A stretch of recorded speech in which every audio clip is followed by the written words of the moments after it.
ఓం శ్రీ పరమాత్మనే నమః. అతః ప్రార్థన.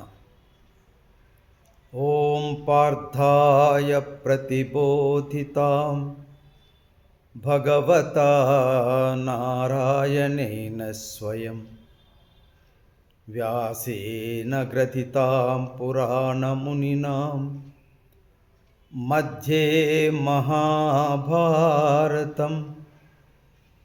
అద్వైతామృతవర్షిణీం భగవతీ అష్టాదశాధ్యాయనీం అంబా త్వామనుసందదామి భగవద్గీతే భవద్వేషిణీం భగవద్గీతే భవద్వేషిణీం. ఆత్మబంధువులకు, గీతాప్రియులకు నమో నమః.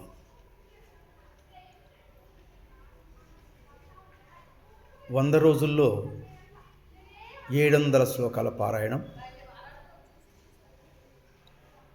చక్కగా భగవద్గీతను అవగాహన చేసుకోవడానికి, ఆచరించడానికి అనువుగా ఈ యొక్క ప్రయోగం చేస్తున్నాను. మిత్రులారా,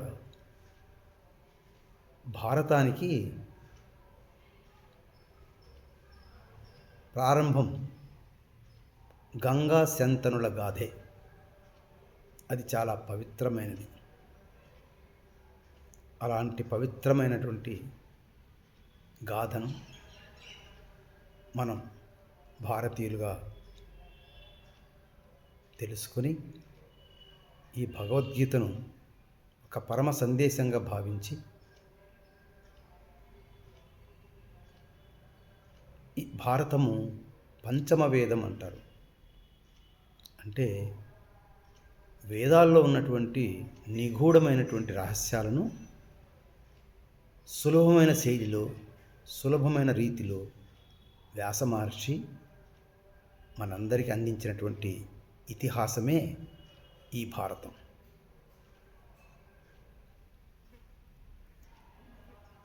ఇది మానవ చరిత్ర కాదు.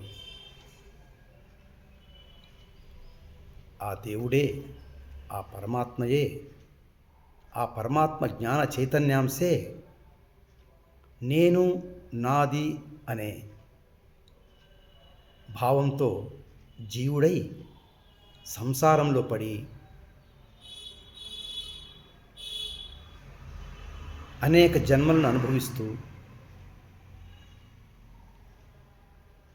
తుదకు తేరుకొని తానెవరో తెలుసుకొని మరలా దేవుడిగా మారే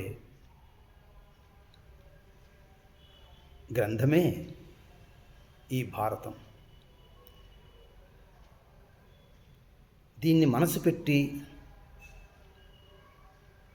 చక్కగా అవగాహన చేసుకొని అనుభూతి చెందితే దీనిలోని విలువైన అంశాలు మనకు తెలుస్తాయి. లోకరీతులు, రాజనీతి, సామాజిక వ్యవస్థ, ఆశ్రమ వ్యవస్థ, మానవుల గుణదోషాలు, ఇలా అన్నిటికీ ఆధ్యాత్మికతకు, ధర్మాధర్మాలకు, స్వాధ్యాయానికి ఒక ప్రామాణికమైనటువంటి గ్రంథమే ఈ భగవద్గీత.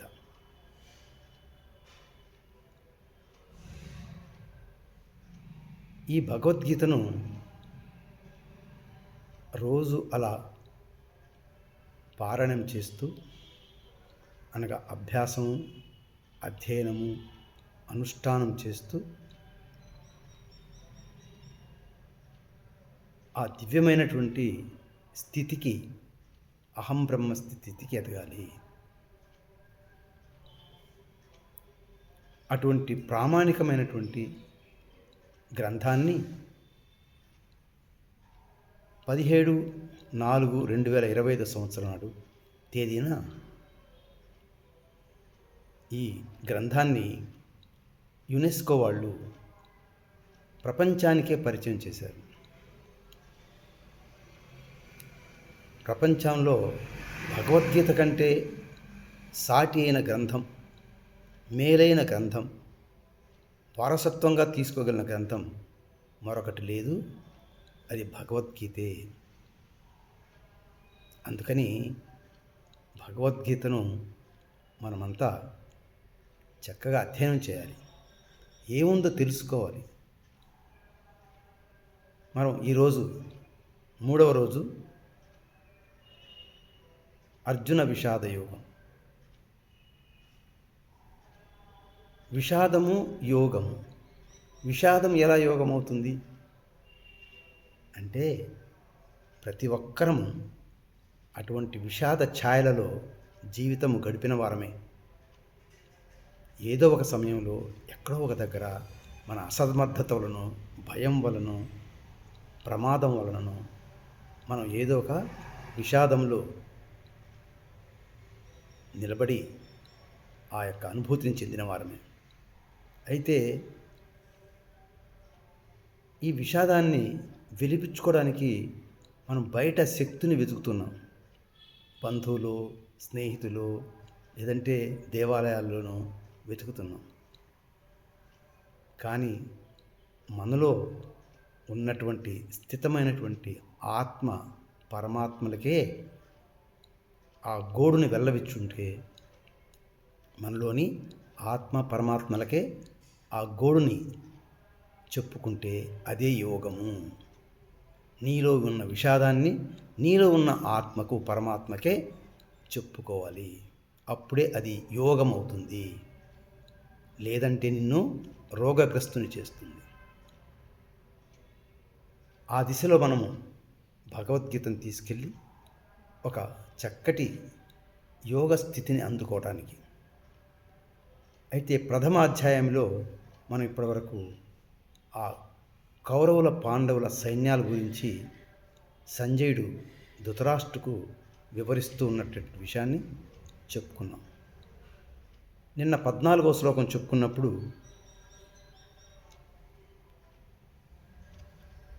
అర్జునుడి రథం గురించి చెప్పడం జరిగింది. తతః శ్వేతైర్హైర్యుక్తే మహతి చందనౌ స్థితౌ. ఆ 4 తెల్లటి గుర్రాలు, ఆ వెనక విశాలమైనటువంటి రథము, దానికి బంగారు పూత వేసి ఆకాశంలో పుష్పక విమానం ఎగురుతున్నట్టుగా అది కురుక్షేత్ర రంగంలోకి దూసుకుని వచ్చి అందులో శ్రీకృష్ణార్జునులు చక్కగా కూర్చొని, భీష్ముడు ఏదైతే శంఖాన్ని పూరించాడో దానికి ప్రతిస్పందనగా కృష్ణుడు పాంచజన్యమనే మహాశక్తివంతమైనటువంటి శంఖాన్ని, అర్జునుడు దేవదత్తము అనే శంఖాన్ని, అదేవిధంగా భీముడు పౌండ్రం అనే శంఖాన్ని పూరించడం గురించి 15వ శ్లోకం మొదలవుతుంది. పాంచజన్యం హృషీకేశో దేవదత్తం ధనంజయః పౌండ్రం దద్మౌ మహాశంఖం భీమకర్మా వృకోదరః. శ్రీకృష్ణుడు పాంచజన్యమును, అర్జునుడు దేవదత్తము అను శంఖమును పూరించింది. అరివీర భయంకరుడైన భీముడు పౌండ్రము అను మహాశంఖమును పూరించెను. ఇంకా పాండవులలో 3 మిగిలి ఉన్నారు కదా, వారు ధర్మరాజు, నకులుడు, సహదేవుడు. వారు కూడా వారి వారి శంఖాలను అనంత విజయం రాజా కుంతీపుత్రో యుధిష్ఠిరః నకులః సహదేవశ్చ సుఘోషమణి పుష్పకౌ. ఇక్కడ మనం గమనించవలసింది, యుధిష్ఠిరుడిని అంటే ధర్మరాజుని కుంతి పుత్రో అని సంబోధించడం జరిగింది. అంటే కుంతీదేవికి ధర్మరాజు, అర్జునుడు, భీముడు ముగ్గురు సంతానం. మిగిలిన నకులుడు, సహదేవుడు మాద్రి గారి సంతానం. పాండురాజుకి 2 భార్యలు, కుంతీదేవికి 3, మాద్రికి 2. మరి ఆ యుధిష్ఠిరుడు అనంత విజయం అనే శంఖాన్ని, నకులుడు సుఘోషం అనే శంఖాన్ని, సహదేవుడు మణిపుష్పకం అనే శంఖాన్ని వాళ్ళు వారి శంఖాన్ని పూరించారు. వారే కాకుండా ఇంకా అనేక మంది మహారథులు ఉన్నారు కదా, వారు కూడా వారి యొక్క శంఖాలని పూరించారు. వారెవరంటే కాశ్యశ్చ పరమేశ్వాస, కాశీరాజు పరమ శక్తివంతమైన ధనస్సును పట్టినవాడు అతను. శిఖండీచ మహారథ, ద్రుపద పుత్రుడైనటువంటి శిఖండి, దృష్టద్యుమ్నుడు, విరాటుడు, సాత్యకి, అంతేకాకుండా ద్రుపదుడు, ద్రౌపదేయాశ్చ, ద్రౌపది యొక్క ఉపపాండవులు అంటే కుమారులు, 5 ఉపపాండవుల కుమారులు, సర్వశః పృథివీపతే, వీళ్ళందరూ కూడా మంచి వాళ్ళు కూడా శంఖాలను తీసుకొని చక్కగా సౌభద్రచ్చ మహాబాహో, సుభద్ర యొక్క కుమారుడు మహాబాహు అయినటువంటి అభిమన్యుడు వాళ్ళ శంఖాన్ని తీసుకొని ఆ శక్తివంతమైన శంఖాల్ని పూరించారు. కౌరవులు ఏం చేశారంటే, భీష్ముడు తన సింహనాదాన్ని పూరించి శంఖాన్ని చేసినప్పుడు మహాశబ్దాలు చేశారు. అక్కడ మనకి తప్పెటలు, నగారాలు, శంఖలు, మృదంగములు, గోముఖ వాద్యములు అన్నీ ఒక్కసారిగా మోగేసరికి అక్కడ దిక్కులన్నీ పెక్కటిలే విధంగా తయారు.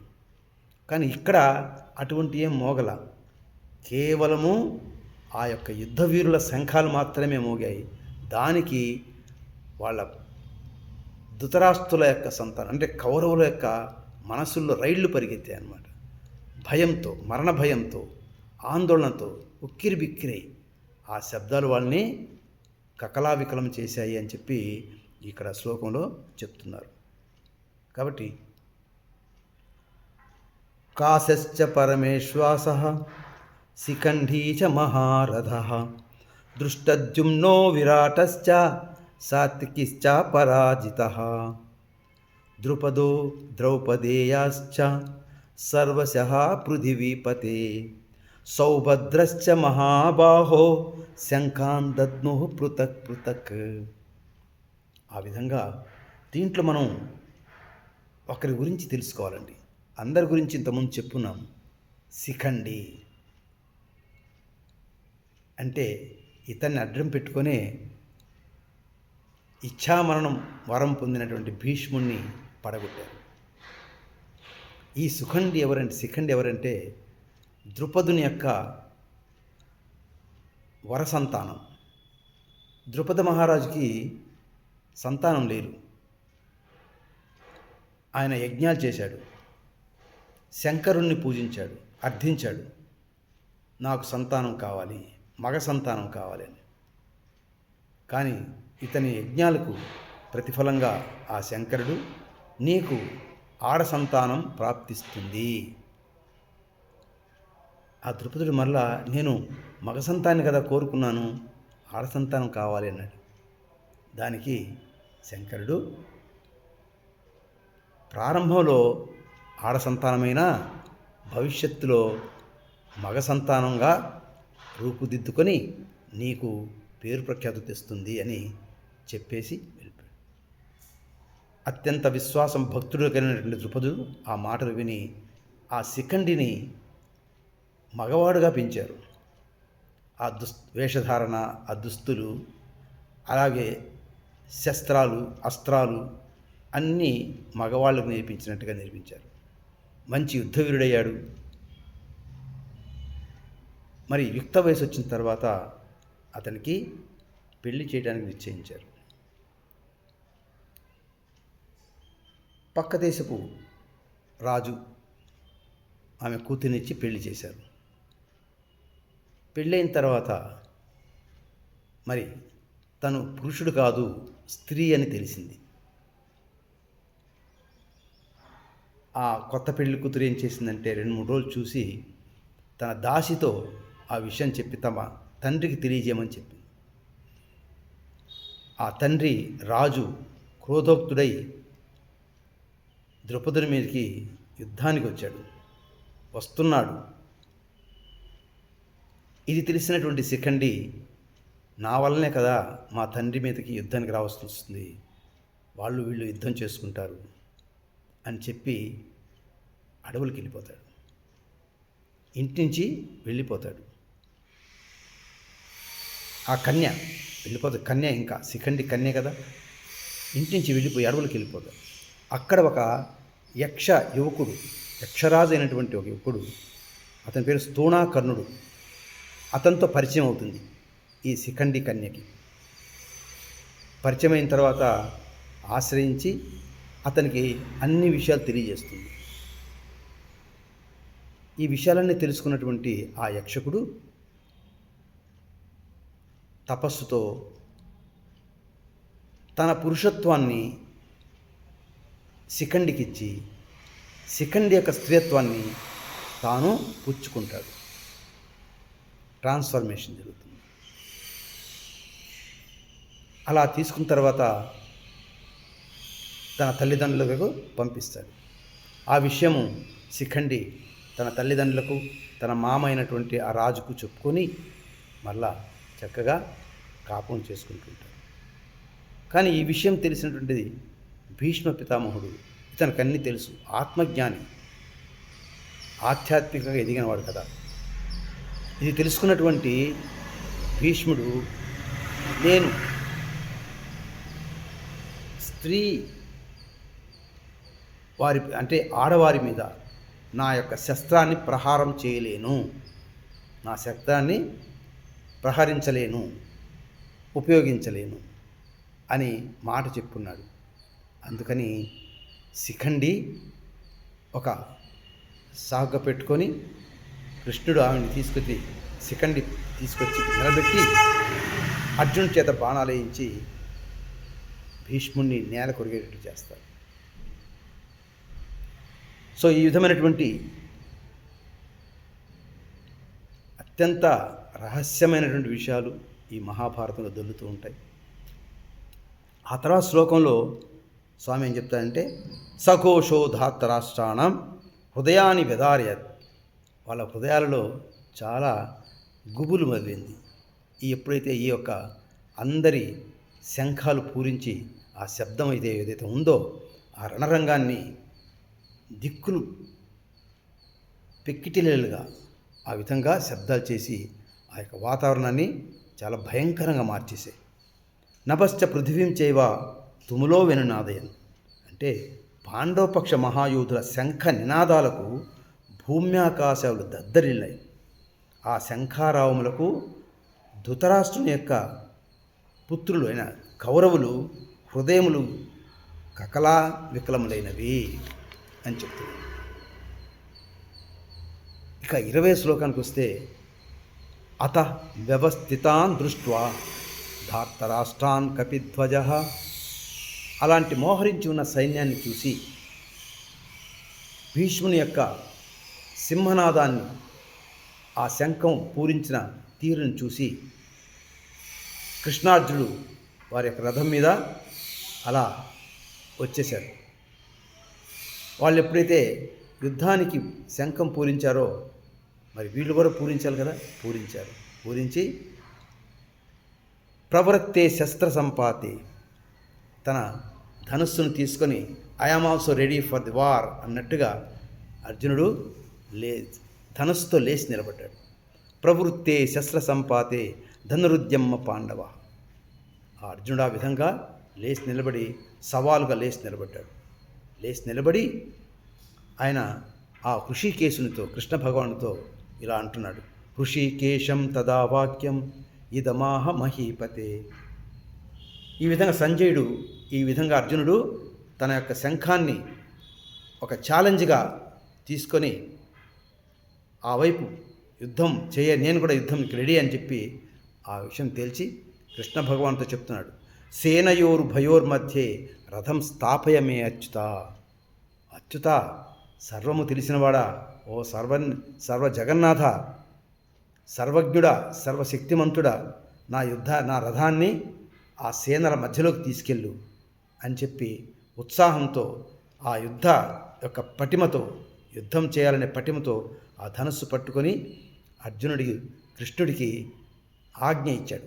సేనయోరుభయోర్మధ్యే రథం స్థాపయమే అచ్యుత. ఇక ఆ తర్వాత విషయం మనం 22వ శ్లోకం నుంచి 4వ రీజన రేపు చెప్పుకుందాం. మొత్తానికి భగవద్గీతలో ఇది ప్రారంభమే కాబట్టి ఈ యుద్ధము, ఆ యుద్ధంలో సైన్యము, వారు మోహరించి ఉండడము, వాళ్ళ ఇవన్నీ ఏంటంటే కృష్ణ భగవానులో ఇంకా విషాదం రాలా. ఆ విషాదం వచ్చే ముందుగా జరిగిన సంఘటనలు తెలియజేస్తున్నారు. ఇక ఆ ఇరు సేనల మధ్య నిలబడ్డారు కదూ, ఇంకా అక్కడ చూస్తాడు. ఆ చూసిన తర్వాత కృష్ణుడితో చెప్పిన మాటల తర్వాత ఒక 4-5 శ్లోకాల్లో అర్జునుడి మాటలు వస్తాయి. అవి రేపు తెలుసుకుందాం. క్షేత్రే క్షేత్రే ధర్మకురు. మనం ఏ క్షేత్రంలో ఉన్నా, ఏ ఆశ్రమంలో ఉన్నా, ఏ గుణాలతో ఉన్నా, ఏ స్థితిలో ఉన్నా ఆత్మధర్మాన్ని మరవకూడదు. నేను దేహాన్ని కాను, దేహిని, నాలో పరమాత్మ అంశ ఉంది అనే విషయాన్ని మనం మరవకూడదని ఈ యొక్క భగవద్గీత మనల్ని సందేశం ఇస్తుంది. అటువంటి సందేశాన్ని కొనసాగిస్తూ ఓం తత్సత్. సర్వే జనా సుఖినో భవంతు. సర్వే సన్మంగళాని సంతు.